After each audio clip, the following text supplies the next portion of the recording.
Bueno, tenemos realmente lo que se llama aquí un equipo de grandes ligas. Vamos a hablar de economía. Según el Banco Central de nuestro país, la República Dominicana, la economía va a terminar creciendo este año un 2.5%.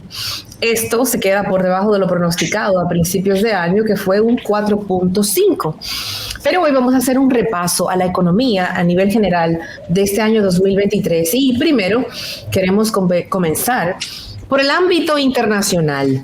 ¿Cuáles son los factores que nos afectaron a nivel internacional y que nos podrían seguir afectando para este 2024 que ya se acerca? También vamos a hablar sobre la sostenibilidad de la deuda dominicana y de la tan necesaria, dilatada, demorada reforma fiscal. Vamos a darle la bienvenida a este Dream Team de economistas: Germania Montaz, Miguel Collado y Raúl Ovalles. Los tres vienen pues de sus respectivas instituciones y oficinas. Vienen a conversar con nosotros sobre la economía dominicana para el 2024 y cómo ha sido en el 2023. Señores, qué gustazo tenerlos aquí. Muchas gracias por la invitación, un placer. Gracias, un placer estar otra vez con ustedes. Muchísimas gracias, un placer estar aquí, un saludo a todos.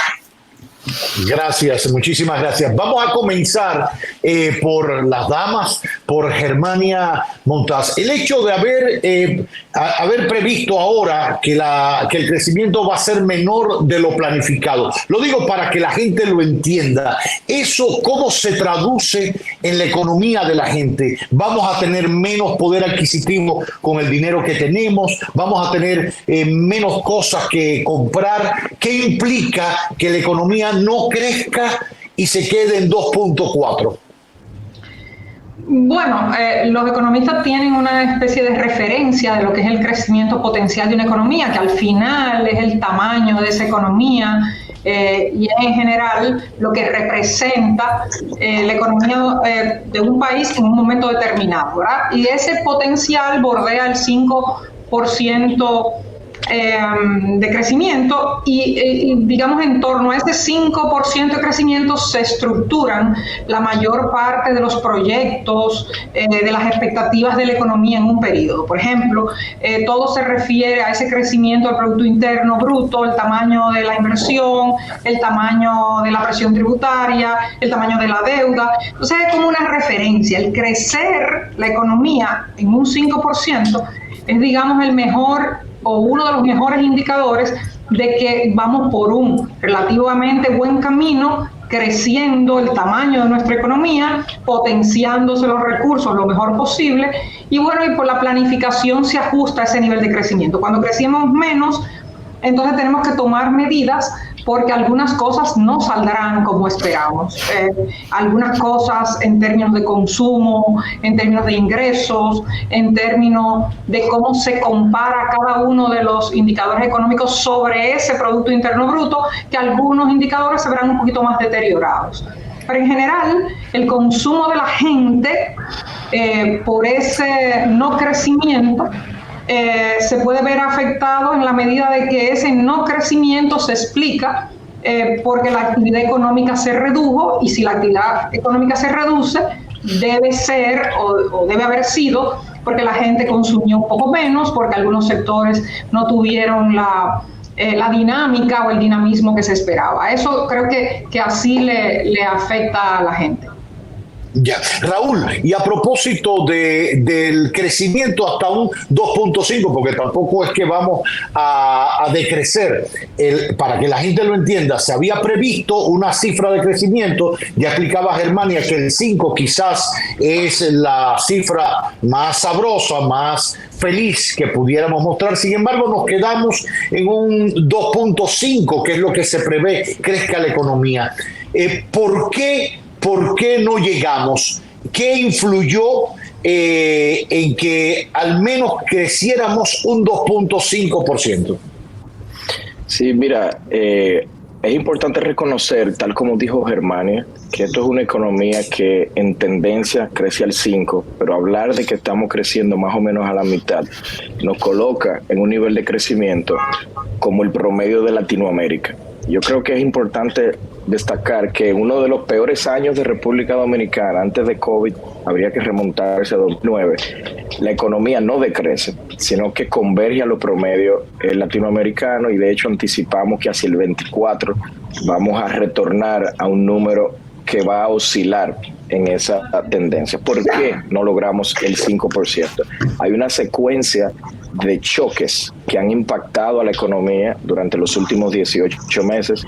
Yo creo que el principal inició con la crisis en Ucrania, y esto porque República Dominicana, antes de que haya iniciado esa guerra, recibía cerca del 30% de todo su acero y hierro desde Ucrania. Por lo tanto, esto afectó de manera directa al sector de la construcción, que es el sector que más contribuye al crecimiento y que más tamaño en el PIB tiene.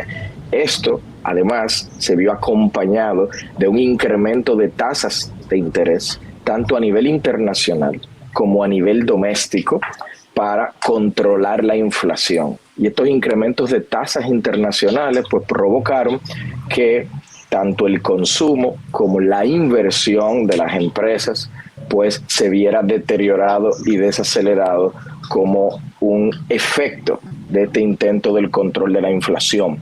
Y en suma, algunos de estos fenómenos internacionales y domésticos entonces nos alejaron de ese crecimiento de tendencia. Estos condicionantes no estamos viendo que estén presentes hacia 2024 del mismo modo, y por lo tanto se prevé que esta desaceleración, que debo decir tiene 20 meses consecutivos la economía creciendo cada nuevo mes menos que el anterior, es una desaceleración bastante persistente y prolongada, entendemos que ya está llegando próximo a su fin y estamos hacia el camino gradual de la recuperación. Miguel, en el caso de Miguel, a mí me gustaría hacer una pregunta referente al manejo doméstico de la economía. Si eso también va de la mano, como ya se ha explicado, con el crecimiento al que llegaremos de 2.4% del PIB.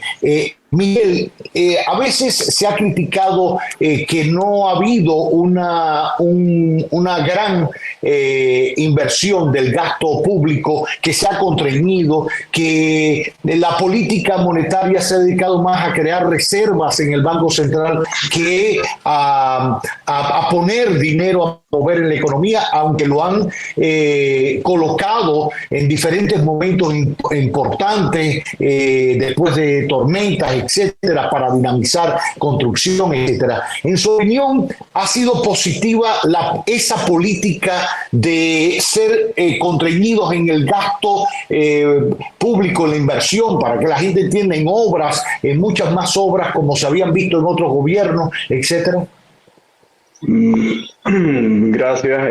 Yo te diría que cuando una economía depende, o los agentes económicos perciben que el dinamismo de la misma depende del gasto público y de las medidas que pueda adoptar el ente monetario, el Banco Central de la República Dominicana, quiere decir que es una economía que tiene problemas, tiene debilidades serias. O sea, una economía no crece sanamente porque su gobierno incremente los ingresos, las recaudaciones, o sea, las extraiga de los ciudadanos para gastarlo más o que los endeude, como está sucediendo, ni tampoco que las autoridades monetarias en un periodo de combate de la inflación pues pongan a disposición de los agentes económicos el equivalente a 2.8% del Producto Interno Bruto.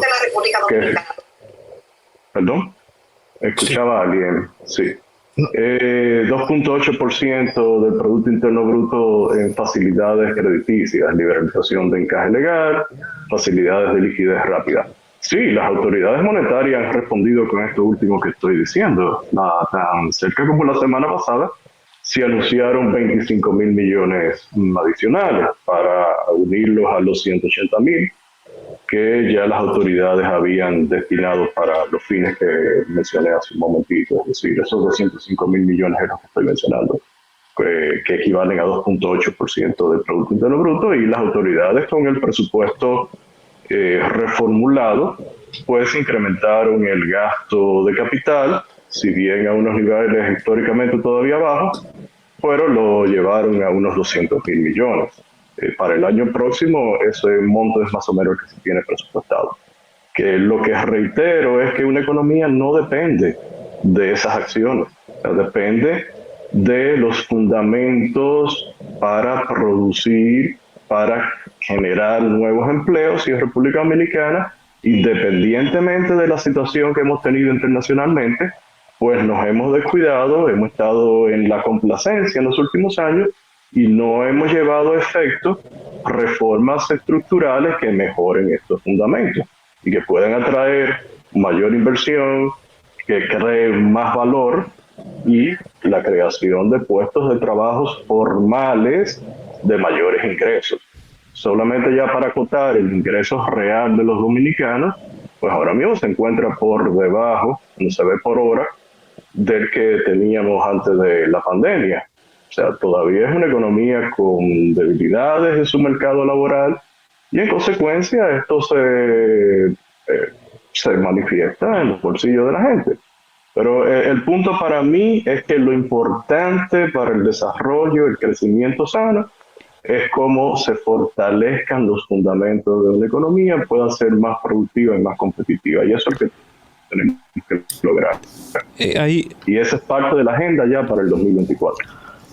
Hay un punto agregado a esto, y le hago la pregunta abierta a los tres, el que quiera responderla, pues perfecto.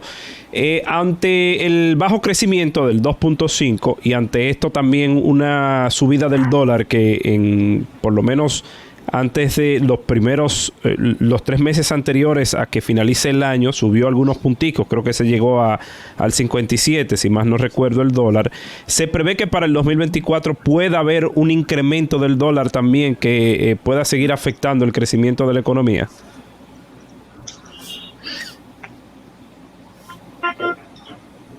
¿Quién arranca? Exacto. Sí, si quiere puedo comentar algo breve sobre eso.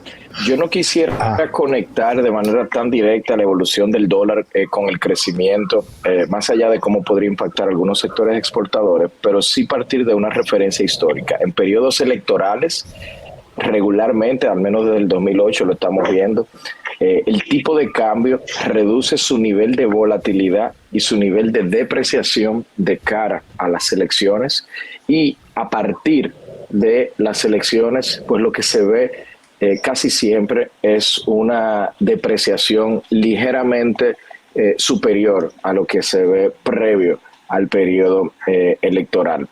Yo creo que República Dominicana, en cuanto a fundamentos que generan divisas y por lo tanto se ven reflejados en el tipo de cambio, tiene actualmente inversión extranjera directa en niveles históricamente altos, tiene remesas en niveles que oscilan niveles históricamente altos, ingresos por divisas del turismo que están en niveles históricamente altos también, y yo creo que todo esto contribuye a que el tipo de cambio pueda mostrar una relativa estabilidad. De hecho, cuando comparamos los niveles vigentes contra los niveles que teníamos a inicio de año, están prácticamente igual. O sea que en resumen, yo creo que el tipo de cambio el año que viene hasta el periodo electoral va a mostrar relativa estabilidad. Algo se va a comenzar a depreciar a partir de ahí, pero no me parece a mí que deba llamar a preocupación, porque cuando examinamos los elementos fundamentales que generan la depreciación cambiaria en el tiempo, vemos que la economía dominicana está muy bien posicionada en cuanto a recepción de divisas.